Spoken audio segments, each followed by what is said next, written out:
want to continue our discussion on organic chemistry. Don't forget, the last time we talked about alkanes, we explained some physical properties, homologous series, nomenclature. So today we want to further our discussion on some chemical properties of alkane, some reactions of alkane. Then we now move on to alkane. This is because of the importance of all these homologous series of all these classes of organic compounds in our industries and in the laboratory. That's why we are giving it too detailed attention like that, because adequate knowledge of it will help our understanding of the further part of organic chemistry that we are going to talk about later, inshallah. Today is going to be Latif as usual. Today, like we always do, before the start of our lectures, we always state our learning objectives, and today is not going to be different. We should be able to explain some properties of alkanes. When we get to alkanes, you know what an alkanes means, because we have explained what an alkanes means, and we said there are many homologous series of simple organic compounds. When alkanes and alkynes are just the basic ones. We have talked about alkanes before. Also, some reactions and uses of alkanes and alkynes would be highlighted, and we'll be able to identify the differences between the two great classes of organic compounds. Now, let's now come back to the properties of alkanes. Last time we talked about their boiling point, their density, their melting point, and how they vary among the homologous series. Today, let us now take them as in general. What do they have in common? How do they differ from each other? As an organic compound whose atoms are bounded together by covalent bond, as we have explained during our chemical bonding, they are not polarized by electric field. When they pass through electric field, there is no polarization, and they do not conduct electricity because of the covalent bond that is in them. Because of that, they do not form hydrogen bonding, and when they do not form hydrogen bonding, then we don't expect them to be soluble in polar solvents. Don't forget, likes dissolve like. Polar solvents dissolve polar solute. But in a way, when we have organic compound that contains hydrogen bonding, then even though it is organic compound, it would be dissolvable in polar solvent like water. I mean organic compound like all these ethanols, like others that have hydrogen bonding in them. But in this case of alkane, there's no hydrogen bond in them. Although it contains hydrogen, but that is not what is called hydrogen bonding. It contains hydrogen, but they are not hydrogen bonding, so we don't expect them to be soluble in water, and of course they are not soluble in water. Examples of polar solvent is water. So when we move on to combustion reaction is just the reaction of oxygen with organic compounds. Virtually all organic compounds undergo this reaction. It now depends on the volume of oxygen available for the reaction to take place. All alkanes react with oxygen to form CO2 and steam. This is the steam that is produced. This is the water, CO2, carbon dioxide, and this is a chemical reaction that is in excess of oxygen. You can see it forms carbon dioxide. In the absence of sufficient oxygen, such that instead of this 3n plus 1, when we have just like 1.5 n, like 3n all over 2, if we don't have this 1 mole of this oxygen there, and let me say half mole, so we just have 1.5 mole instead of 3 moles that we have here. So instead of carbon dioxide to be formed, it has reduced the number of oxygen atoms that will react with this. So instead of that, it will form carbon monoxide. That is just the difference. If we have excess oxygen, it forms CO2. If you don't have excess oxygen, it forms CO. But the underlying fact is that there's a combustion reaction between this class of compound and oxygen to form steam and carbon compound. Another one is the substitution reaction. Don't forget we said that these alkanes, they are each of the atoms are bonded together by sigma bond. Is a very strong bond and is complete. I mean the bonds are complete such that there is no way you can add any other bond apart from removing the existing ones. So when we now have a member of an alkane family, like methane as an example now, reacting with an halogen like this, what always happen is that there's going to be a substitution reaction, a displacement of one hydrogen atom with one chlorine atom to form a chloroalkane. When you have excess chlorine, it displaces another hydrogen atom until all the chlorines displaces all the hydrogen atoms, depending on the number of chlorine atoms that we have. It will be forming chloroalkanes and HCl. Apart from this, iodine can also react, bromine can also react. All the halogens can react with this, and this reaction is catalyzed by sunlight. The energy of the sunlight is used to break this, and all these compounds that are formed, this chloroalkane, dichloroalkane, dichloromethane, trichloromethane, or tetrachloromethane, they are very useful in laboratories. Like chloroform now is being used in the preservation of living organisms in the biological laboratories. Not this one, I mean when we have when we have Cl3, CHCl3, when 3 chlorine atoms has displaced hydrogen, so that we have only one hydrogen remaining, then we have 3 chlorine atoms to make it 4, because the bonds around the carbon must be equal to 4.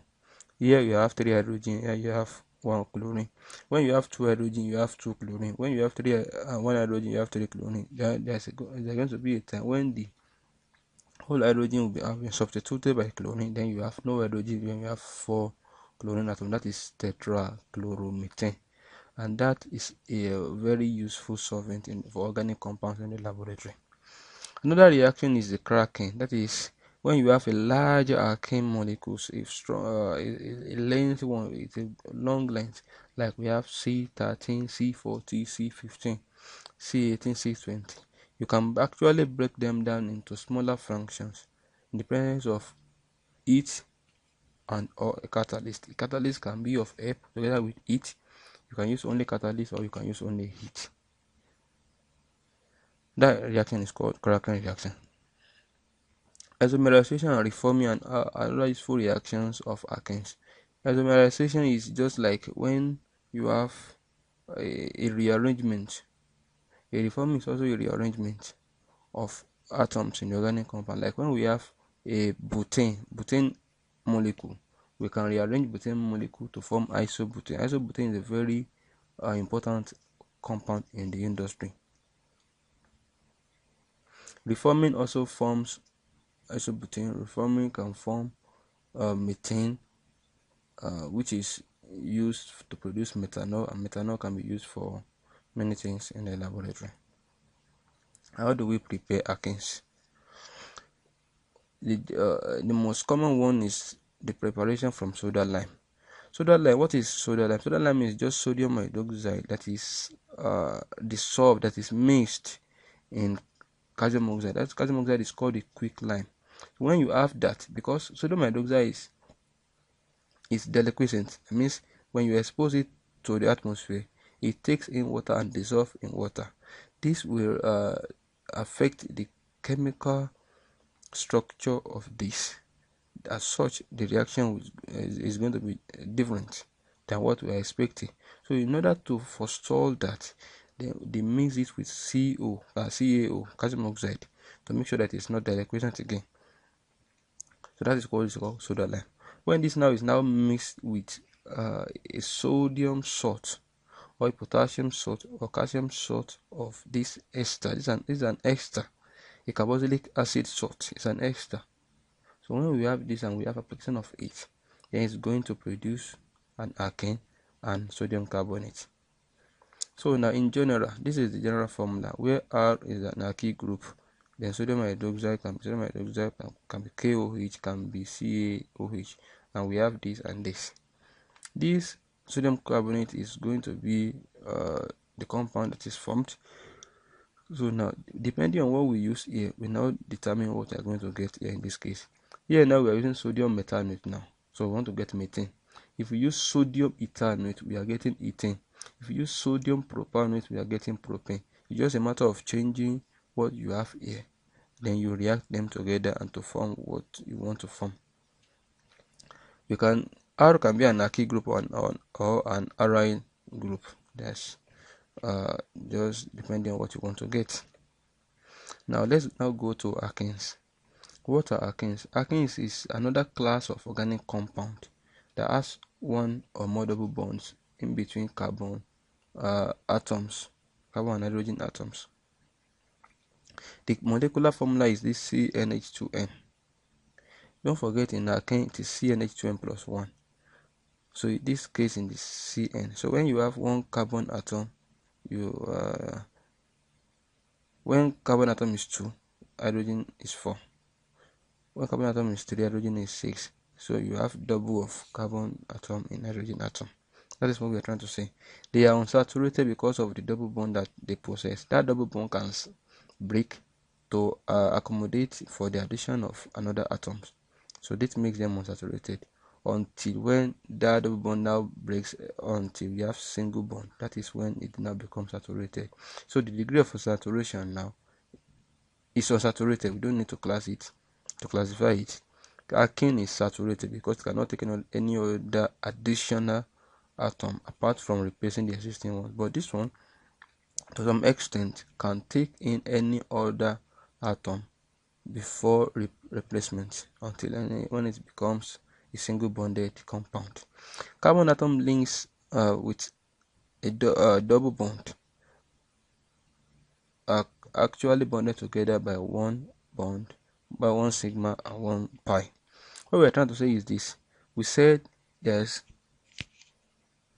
one or more double bond in this a class of compound. So in any one that has double bond in them, that double bond consists of one pi and one sigma. One pi is a weak bond. Pi is a strong bond. Sigma is a weak bond. In alkanes, it only contains all the strong bonds. That is sigma. That is why you cannot try to exchange them unless you cannot try to add anything to it unless you replace what is existing. But this one, you can actually remove this one sigma and put another pi there, 2 pi atoms. So this now leads to different geometries and other differences in properties between the unsaturated and saturated compound.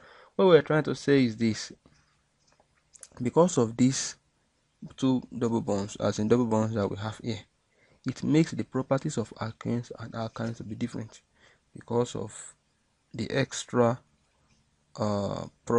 physical properties than this one can have. That one is what is called geometric, as in different geometries.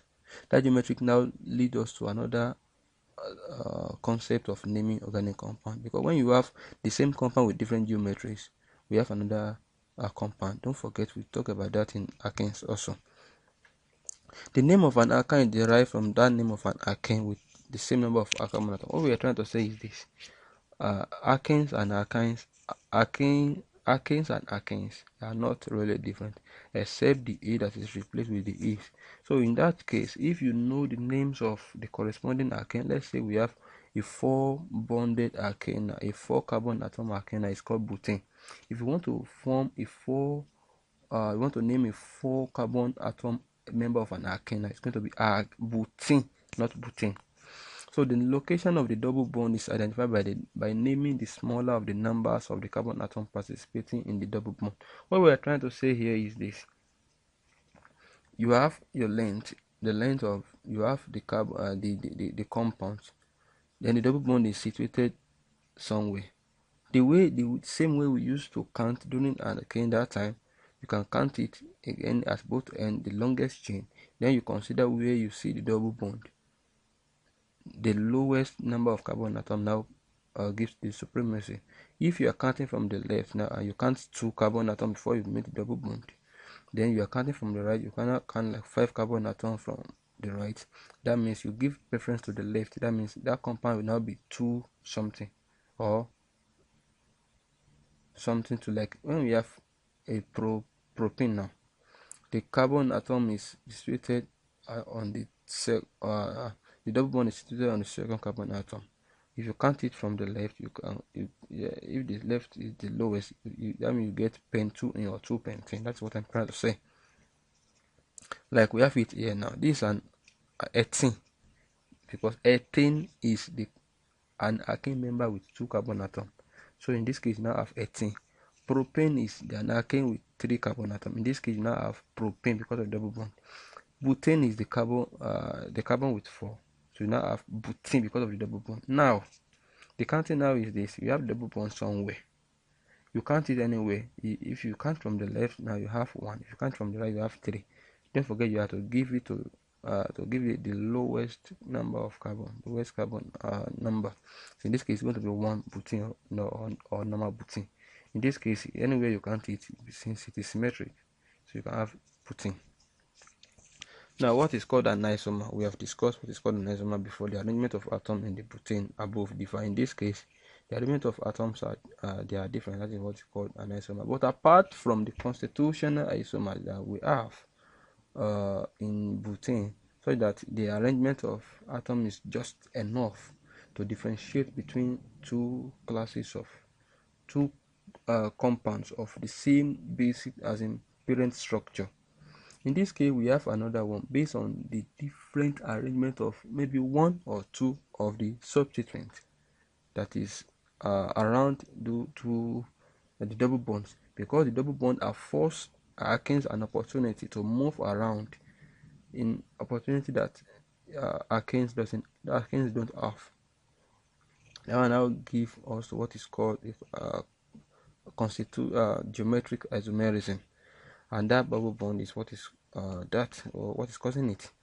So the geometric isomers, they are divided into 2. We have the cis and the trans, depending on where the 2 atoms that lead to this difference are located. If they are located on the same side, it doesn't matter if it's right or left or up or down. If the 2 of them are on the same side, we call it cis something. If it's on different side, we call it trans something. Let's look at this for my example now. This is cis now because these 2 hydrogens are on the same side. Let us assume that this hydrogen now comes back to this place, which is possible. You can do it. Anybody can write it like that. That is called trans 2-butane or trans but 2-ene.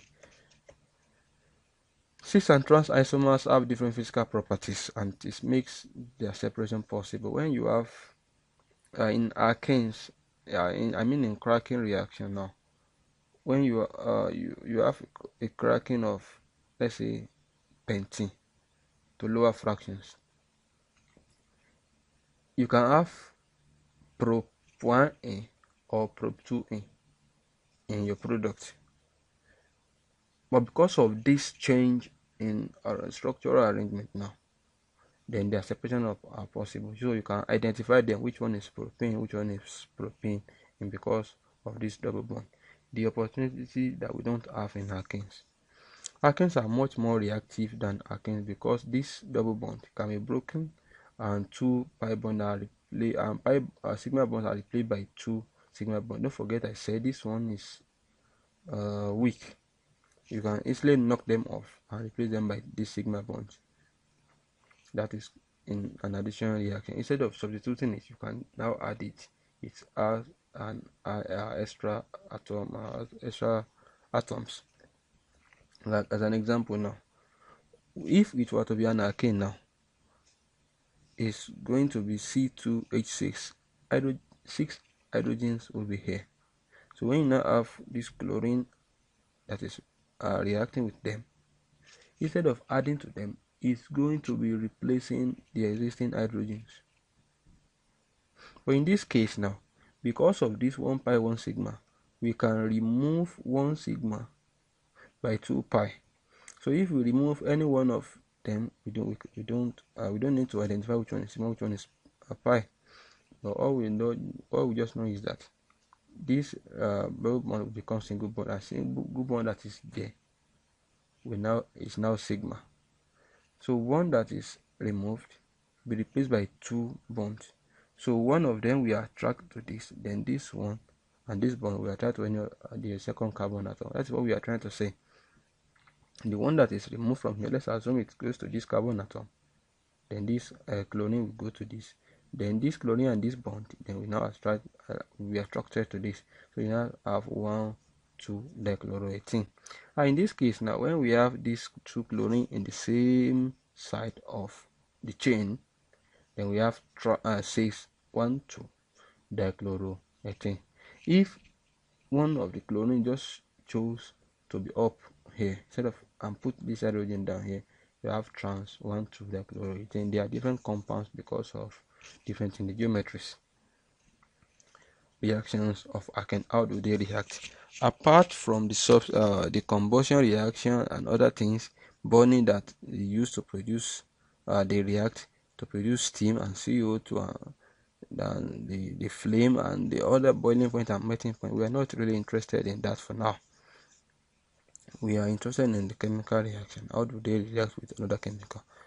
So in alkanes, we said they don't undergo addition reaction. Instead, they undergo substitution reaction because of the saturation level. For this one, because of the unsaturation level, they undergo addition reaction. Hydrogen or halogen can add to an alkanes to convert it to saturated alkanes. So alkane reacts with hydrogen or halogen in addition reaction to form an alkane, as seen from the previous slide. Polymerization reaction. No, this addition reaction is it can take place at around 200 degrees Celsius or 160 degrees Celsius when we have catalyst like platinum, like nickel catalyst. Polymerization reaction. When we have an alkene, polymerization means the joining together of small molecules to form big molecules with elimination of small molecules. What we're trying to say is this: you can have alkanes, ethene. 1 million individual ethene molecules can react together to form what is called polyethene. Polyethene is a versatile chemical in petrochemical industry. So when they now react together, they eliminate small molecules like hydrogen. So alkane molecules undergo what is called polymerization reaction, and it is due to their double bond that they contain. So they are very reactive. They can join with each other to form a big molecule that's useful in the industry. How do we prepare them? The number one preparation method that we are going to consider is from alkynes. Don't worry about this alkyne. We are going to get to it later by the grace of God.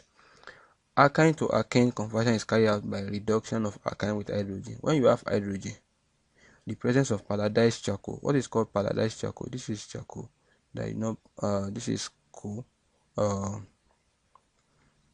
Palladium. You now burn it. That's what is called palladised charcoal. So in place of this palladised charcoal, hydrogen can react with an alkane to form an alkane. Also, you can also use liquid ammonia with sodium to react to get the same thing. Depending on what you want. If you want cis alkane like cis butene, cis pentene, you use palladised charcoal. If you want trans compound, you use this. So the chemistry of how cis and trans are being formed is beyond the scope of this course. From an alkane halide, alkyl halide is when you have halogen reacting with an alkyl compound. Alkanes are obtained by heating alkyl halide with alcoholic potash. What is called alcoholic potash is potassium hydroxide dissolved in alcohol. In this reaction, dehydrogenation takes place. That is when you remove the one element of hydrogen acid. What we're trying to say is this: if this X now is now chlorine or bromine or iodine, that is chloroethane. That is an alkyl halide. So reacting this with this and reacting this with alcoholic potash, presence of heat removes hydrogen and one of these halogen group, now forms an alkene group. Another one is from alcohol. From alcohol, concentrated H2SO4 heating to around 180 degrees produces ethane. That is called dehydration. It dehydrates, it removes the water from ethanol to form this. So when we get to ethanol, we are going to see how we can convert this form back to this. Examples and uses of this. Why are we even studying these alkanes? It is because of the useful product that we can get from them in the industries. Like polyethylene now, it's used in making shopping and garbage bags. Polypropylene is also useful. Polyethylene terephthalate is useful in making soda bottles. All these, there are many plastics that you use in at home. The biros, all those plastic, the cover of the biro, the insulators of our wires that prevent electric shock, our mugs, our irons, all those plastics in them, they are made of these organic compounds. Let's try to get to have some review of what we have talked about. Alkanes are not soluble in polar solvents due to the absence of hydrogen bonding. So to talk about that, hydrogen bonding makes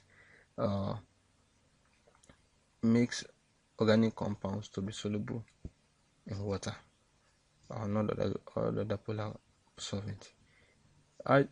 Alkanes also undergo combustion and substitution reaction like other ones, like every other organic compounds. Then on alkanes contain one or more double bonds, and this double bond makes them to be reactive. Then the arrangement of this double bond gives rise to geometric isomerism and other differences in physical properties of the isomers. Thank you very much for listening. We are going to continue on discussion of alkynes. That is another great class of organic compound, unsaturated also, but the degree of unsaturation is higher than in alkanes. We will see that one by the grace of God. Don't forget to share and like our videos.